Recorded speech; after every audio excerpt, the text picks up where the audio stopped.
하나님은 우리를 세상에 두셨지만 우리로 세상에 속한 사람으로 살게 하진 않으셨습니다.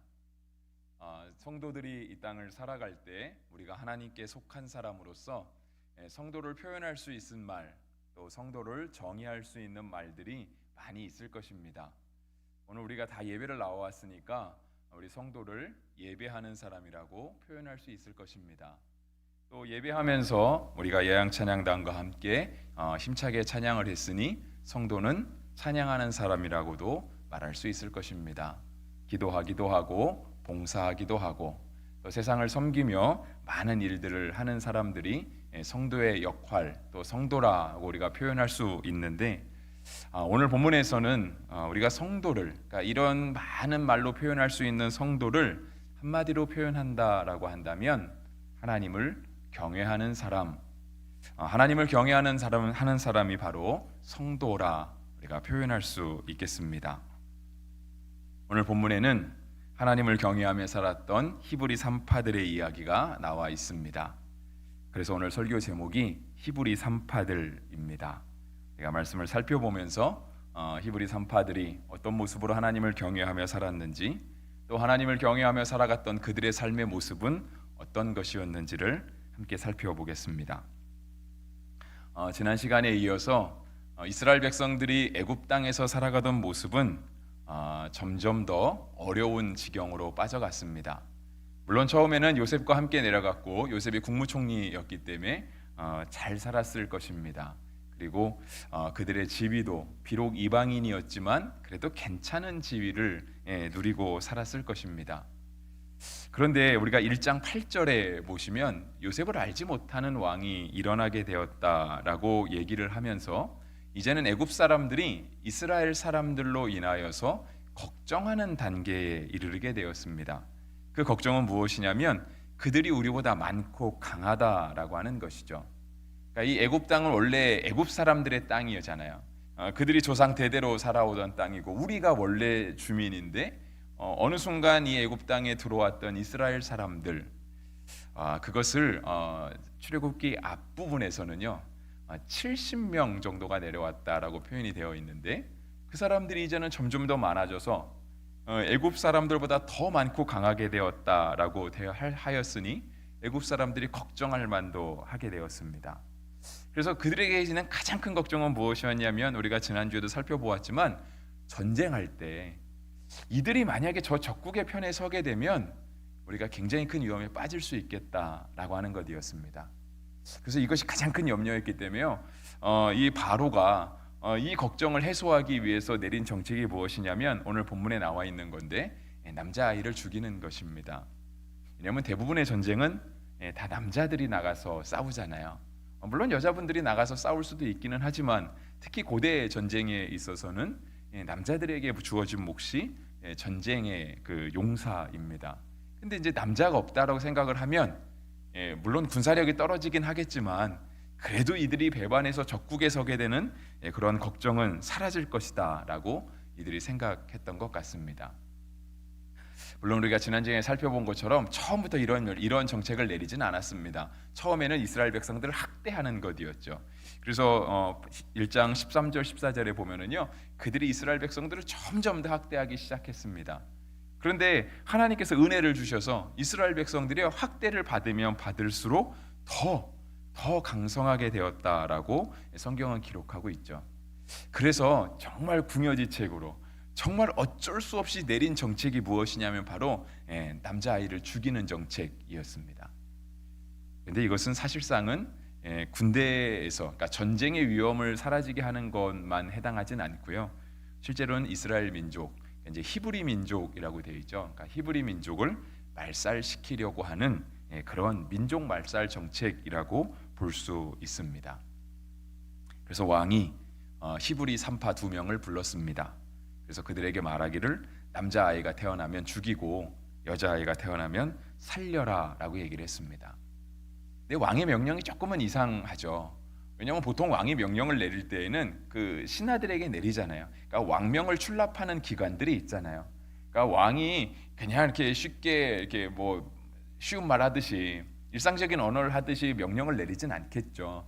특별히 이런 하나의 민족을 말살하는 정책에 있어서 막 화가 나서 아니면 너무 쉽게 그러진 않았을 거잖아요. 정식으로 절차를 거쳐서 나갔을 것 같은데 왕이 산파 2명을 부릅니다. 물론 성경에 기록되지 않은 다른 산파가 있지 않았겠느냐라고 우리가 상상력을 동원해 볼 수도 있습니다. 하지만 성경은 십부라와 부하라고 하는 사람, 그 사람을 왕이 직접 불렀다라고 얘기를 합니다. 고대의 왕은 그 권세가 대단하잖아요. 그 권력이 대단하거든요. 그래서 특히 그들을 부를 때 뭐라고 부르냐면 신의 대리자라고 부르죠. 그러니까 왕은 곧 신의 대리자입니다. 물론 애굽은 조금 달랐습니다. 그러니까 우리가 생각하는 어떤 고대 근동 지방들, 그러니까 성경의 시대의 배경이 되는 고대 근동의 뭐 아시리아, 바벨론 이쪽의 나라들은요, 왕들이, 그러니까 황제들이 다 신의 대리자입니다. 그들이 신의 아들이거든요. 신의 아들, 그러니까 신의 대리자로 그들이 곧 신입니다. 그들이 신. 근데 애굽의 왕은 그 신보다는 조금 아랫단계입니다. 아랫단계. 그래서 다른 나라의 황제들이 곧 신이라고 한다면 이 애굽의 황제는 뭐라 그럴까요? 뭐 신의 대리자, 아까도 신의 대리자는 표현을 쓰긴 했지만 어떤 신의 명령을 이렇게 출납할 수 있는 그런 사람이 바로 애굽의 왕이었거든요. 근데 어찌가 됐던 그렇게 높은 권세를 가진 사람이 한낱 여인 2명을 불러놓고 남자아이가 태어나면 죽이고 여자아이가 태어나면 살려라 라고 명령을 내린다는 것 자체가 실은 황제에게는, 그러니까 한 나라의 임금으로에게는 잘 어울리지 않는 그런 명령이었습니다. 하지만 이 십부라와 부하가 받은 부담감은 굉장히 컸겠죠. 그냥 이렇게 일방적으로 이렇게 공고가 붙어서 일방적으로 왕명이 선포된 게 아니라 왕이 직접 자신을 부른 거잖아요. 보는 앞에서 눈과 눈을 마주치면서 남자는 죽이고 여자는 살려라 라고 하는 명령을 들었으니 아마 이 히브리 산파 십부라와 부하에게는 정말 부담감이 굉장히 컸을 것입니다. 그러니까 지키긴 지켜야 되겠는데 명령 자체가 이게 사실상은 지킬 수 있는 그런 명령이 아니잖아요. 그래서 아마 이들은 굉장히 많이 고민했을 것 같습니다. 왕의 명령을 지켜야 할 것인가, 아니면 명령이 얼토당토하지 않으니까 이걸 지키지 말아야 될 것인가. 또 그런 생각도 있었겠죠. 내가 이 왕의 명령을 지켰을 때 어떠한 보상이 따라올 것인가. 또 반대로 왕의 명령을 지키지 않으면 어떠한 처벌이 따라올 것인가도 고민했을 것입니다. 저는 이 히브리 산파들이 고민했을 모습이 오늘 우리에게 시사하는 바가 크다라고 생각을 합니다. 그러니까 우리가 어떠한 일들을 접하게 될 때, 세상에서 어떤 현상을 접하거나, 물론 성도니까 하나님의 말씀을 접할 때도 마찬가지입니다. 그 말씀이 오늘 우리에게 무엇을 말씀하시는가? 그냥 앞에서 스피커를 통해서 일방적으로 다수에게 선포된 말씀이 아니라 그 말씀이 오늘 나에게 직접 선포된 말씀이라고 한다면 우리가 그 말씀에 대해서 어떤 고민을 하고 어떤 선택을 할 것인가, 어떤 결정을 내릴 것인가가 당연히 있어야 하는 것이겠죠. 물론 세상을 살아갈 때도 마찬가지입니다. 우리가 세상을 살아가면서 겪게 되는 많은 일상들 속에서 이것을 우리가 그냥 따라갈 것인가, 아니면 여기에 충분히 생각을 하고 이것에 대한 심사숙고 후에 결론을 내릴 것인가, 이 고민한다라고 하는 모습은 사실상 우리 성도들에게도 굉장히 시사하는 바가 큰 모습입니다. 그래서 사실상 성도는 그냥 세상의 풍조에 휩쓸려 사는 사람들은 아닙니다. 도리어 더 정확하게 말하자면 성도는 세상의 풍조를 거슬러 사는 사람이 조금 더 정확한 용어일 것입니다. 생각 없이 살게 되면 사는 대로 생각하게 된다를 그렇게 말들 얘기하죠. 그러니까 그냥 주어진 일상, 매일같이 주어지는 하루니까 그냥 살아간다라고 하면 그냥 생활에 치여서 생각하게 되고 생활에 치여서 생활하게 되는 것이죠. 하지만 생각하고 하루를 접하고 우리가 이 하루를 특별히 의미를 가지고 하루를 살아가면 그 하루가 달라지지 않을까 생각을 해봅니다. 이 히브리 산파 2명은 바로의 명령을 거역하기로 결정했습니다. 근데 그 이유가 17절에 나타나 있는데요. 17절 앞부분에 보시면 뭐라고 되어 있냐면, 그러나 산파들이 하나님을 두려워하여, 하나님을 두려워했기 때문에 그들은 왕의 명령을 어겼다라고 17절이 말씀하고 있습니다. 그러면 이 히브리 산파들에게는 바로 임금이 더 높은 사람이었을까요? 하나님이 더 높은 사람이었을까요? 당연히 하나님이 더 높은 사람이었습니다. 그러니까 이들은 하나님의 명령을 지키기 위해서, 물론 하나님은 오늘 본문에서 아무 말씀 안 하셨습니다. 하나님은 히브리 산파들에게 명령을 내리신 게 하나도 없습니다. 다만 히브리 산파들은 그들의 어떤 신분적인 정체성, 그들은 이스라엘 민족이고 히브리 사람들이고, 이스라엘 민족 히브리 사람이라는 것은 곧 하나님의 택하신 민족, 하나님을 경외하며 살아가는 사람이라고 하는 그 정체성이 있기 때문에 오늘 본문에서 하나님은 이들에게 아무 말씀하지 않으셨지만 그들은 하나님 앞에서 바로 왕의 명령을 어길 수 있었습니다.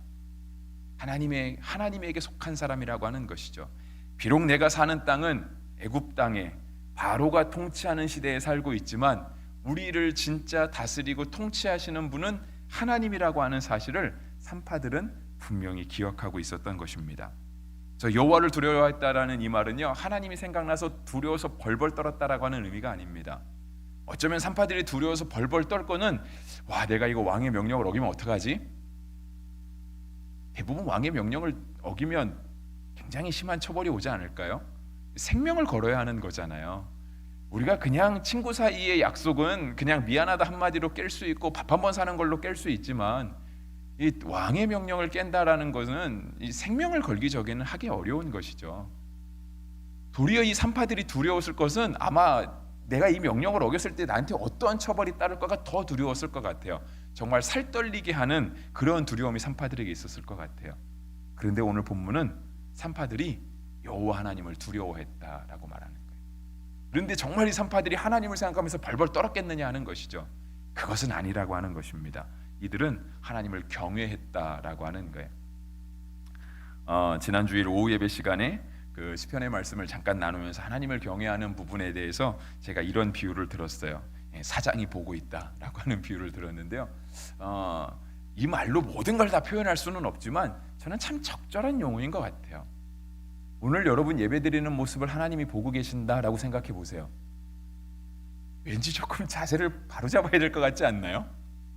제가 지금 여러분을 제가 계속해서 이렇게 시선을 돌리면서 설교를 하고 있지만 제가 시선을 돌리지 않고 어느 특정 한 분을 제가 10초만 바라봐도 아마 자세를 고쳐 잡지 않으시겠습니까? 물론 저도 마찬가지겠죠. 저도 그분을 쳐다볼 때 저도 자세를 고쳐 잡고 쳐다보겠죠. 근데 하나님이 우리를 보고 계신다 생각하는 거예요. 하나님이 보고 있다.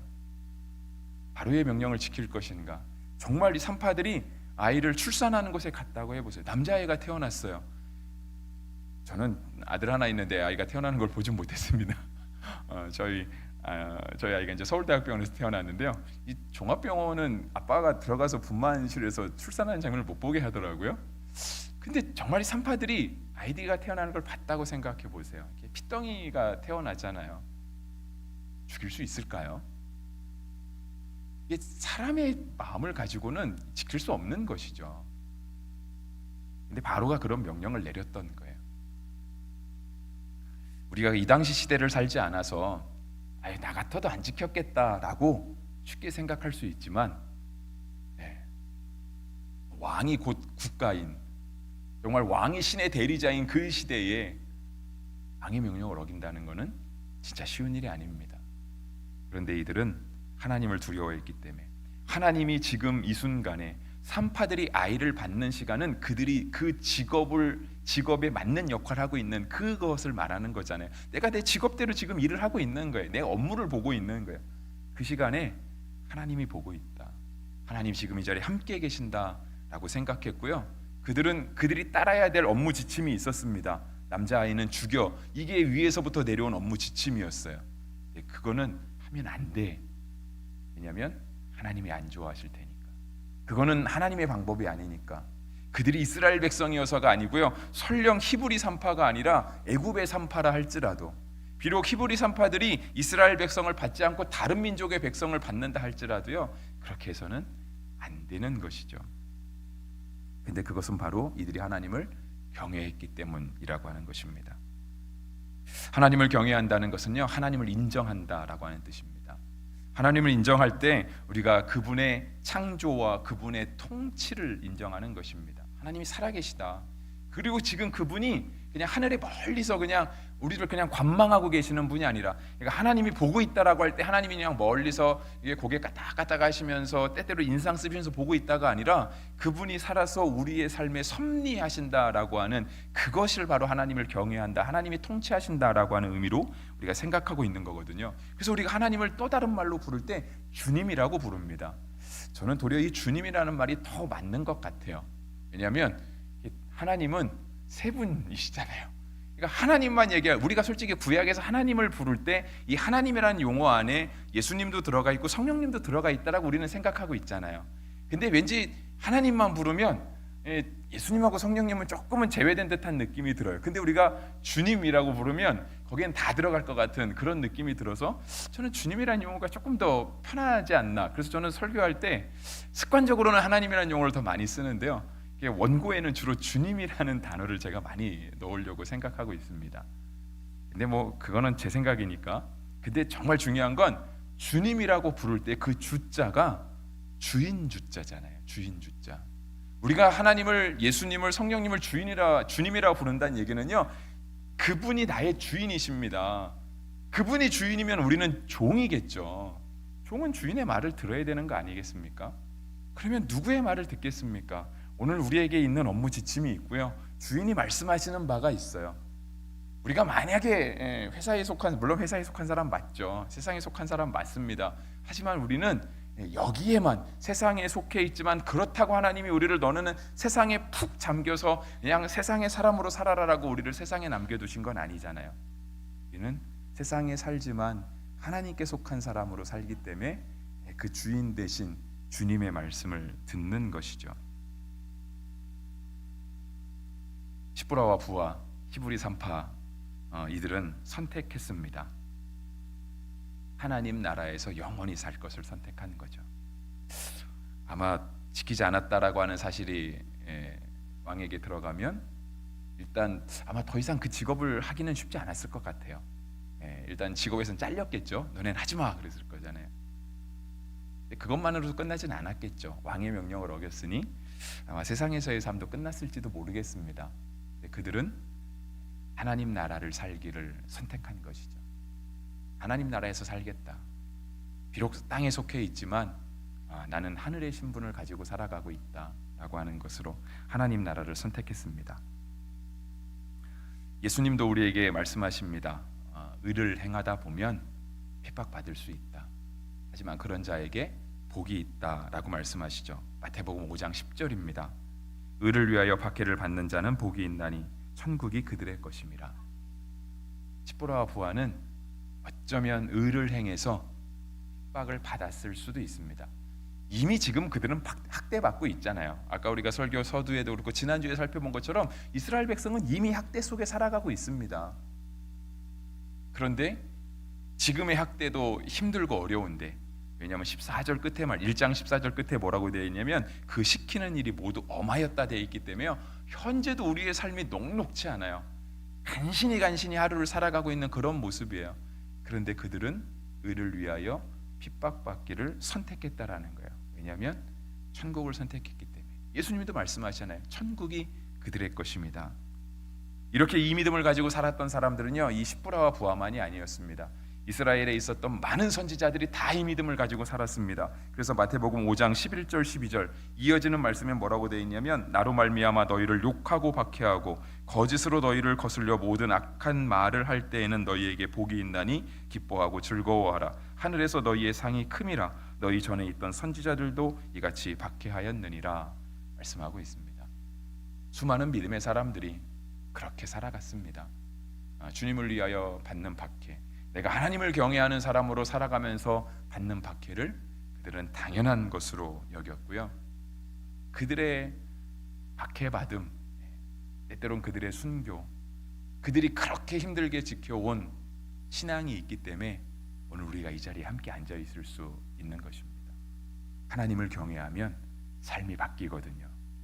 하나님을 경외할 때 삶이 바뀐다는 거는요, 하나님을 경외할 때 세상을 거스를 수 있는 거예요. 소위 말하는 트렌드 있잖아요. 트렌드. 우리는 요즘 트렌드에 막 얼리 어답터 있잖아요. 빨리 받아들이고 신문물을 빨리 적용해서 마치 현대 세대, 현대 사회를 살아갈 때 내가 뒤처지지 않는 모습을 보이는 것 같긴 하지만 사실상은 그냥 휩쓸려 사는 거죠. 세상의 흐름이 이렇게 쭉 흘러가면 나도 빨리 올라타야지. 그게 얼리 어댑터는 아니지 않겠습니까? 정말 얼리 어댑터라고 한다면 내가 이거를 따라갈 거냐 말 것이냐, 어떤 거는 내가 얼리 어댑터가 될 수 있지만 저거는 따라가면 안 돼라고 하면 그거를 거절할 수도 있는 사람이 진정한 세상을 분별하는 사람, 진짜 세상의 풍조에 휘말리지 않고 세상을 리드하며 살아가는 사람이 되지 않겠습니까? 하나님을 경외하면, 그 속에 하나님을 경외하면 삶이 바뀌는 거예요. 내가 선택해서 저거는 좋으니까 선택하고 저건 싫으니까 안 선택하고가 아니라 이거는 하나님이 좋아하시니까, 이건 우리가 성도로서 당연히 해야 되는 바니까 선택하고, 저거는 나에게 아무리 좋아도 저거 하면 하나님이 안 좋아하실 것 같으니까 하지 않는 것. 하나님을 경외하면 삶이 바뀌게 되어 있습니다. 우리 성도들의 삶이, 우리 교회의 모습이 하나님을 경외하기 때문에 날마다 변해가는 삶이 되어지기를 주의 이름으로 축복합니다. 오늘은 말씀을 빨리 마무리하려고 합니다. 하나님은 하나님을 경외하는 사람들을 보호하십니다. 결코 가만두지 않으십니다. 그 모습을 우리가 18절에서 찾아볼 수 있습니다. 애굽왕이 산파를 불러 그들에게 이르되 너희가 어찌하여 이같이 남자 아기들을 살렸느냐. 걸린 거죠. 걸렸습니다. 살려준 게 걸린 거예요. 그래서 왕이 물어본 거예요. 왜 살렸느냐 그겁니다. 저처럼 농담하듯이 물어보진 않았겠죠. 왕 주변으로 왕의 군사들이 쫙 서 있지 않았겠습니까? 그리고 그 한가운데 여인 2명이 잡혀오지 않았을까요? 그래서 물었겠죠. 왜 살렸냐고. 히브리 산파들이 정말 대단하게 대답을 합니다. 어떻게 이런 대답을 할 수 있을지 모르겠는데 19절입니다. 산파가 바로에게 대답하되 히브리 여인은 애굽 여인과 같지 아니하고 건장하여 산파가 그들에게 이르기 전에 해산하였더이다 하매 대답했어요. 진짜 그랬을 수도 있습니다. 그죠? 산파들이 가기 전에 이미 자연적으로 출산했을 수도 있죠. 그런데 사실상 이 대답으로 책임을 피할 수 있을까요? 왕이 바보가 아닌 다음에는 이 대답을 가지고 그들을 용서해 주겠습니까? 그런데 성경은 하나님께서 그들을 살려주셨다라고 얘기하고요. 그들이 처벌받지 않은 것 위에 더 얹어서 하나님이 그 산파들의 집안에 복을 주셨다라고 말씀하세요. 21절입니다. 그 산파들은 하나님을 경외하였으므로 하나님이 그들의 집안을 흥왕하게 하신지라. 왜 흥왕하게 하셨다고요? 하나님을 경외하였으므로. 살린 것도 살린 거지만, 바로 왕의 명령을 거절한 것도 거절한 거지만, 단지 그런 단편적인 현상, 내가 아이를 살렸어, 내가 세상의 흐름을 거부했어, 그것 가지고 하나님께서 복 주신 게 아니고요. 그들이 왜 남자아이를 살렸는지, 그들이 왜 세상의 흐름을 거부했는지가 하나님을 경외했다라고 하는 이유 때문에 하나님이 그들에게 복을 주셨다라고 말씀하신 것입니다. 여기서 멈추지 않습니다. 더 나갑니다. 한 절 위로 올라가야 되는데요. 20절입니다. 하나님이 그 산파들에게 은혜를 베푸시니 그 백성은 번성하고 매우 강해지니라.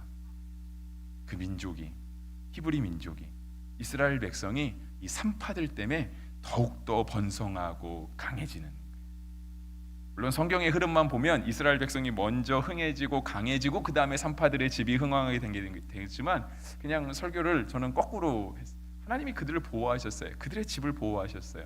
그들로 말미암아 그 민족이, 그 나라와 그 사회가, 그 세상의 흐름이 변해가기 시작하는 거예요. 이스라엘 백성들을 두려워한 바로 왕이 나름 생각한 초강수를 두었습니다. 무리수기는 하죠. 남자아이는 죽여라 하는 무리수를 두었어요. 그런데 실은 아무런 효과가 없었습니다.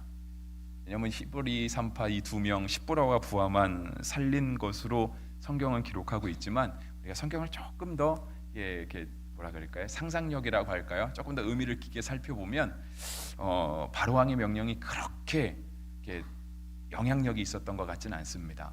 우리가 그걸 22절에서 살펴볼 수 있어요. 22절 뭐라고 되어 있냐면, 그러므로 바로가 그의 모든 백성에게 명령하여 이르되 아들이 태어나거든 너희는 그를 나일강에 던지고 딸이거든 살려두라 하였더라 되어 있습니다. 이스라엘 백성들이 학대받았잖아요. 그들이 애굽 백성보다 많고 강하기 때문에 학대받았습니다. 근데 그 학대받는 중에도 하나님께서 이스라엘 백성을 더 흥왕하게 하셨습니다. 그래서 바로 왕이 남자는 죽여라 했습니다. 근데 산파들이 말을 듣지 않아요. 하나님을 경외한다는 이유로. 그래서 바로 왕이 또 명령을 내립니다. 똑같은 명령이잖아요. 남자는 죽이고 여자는 살려.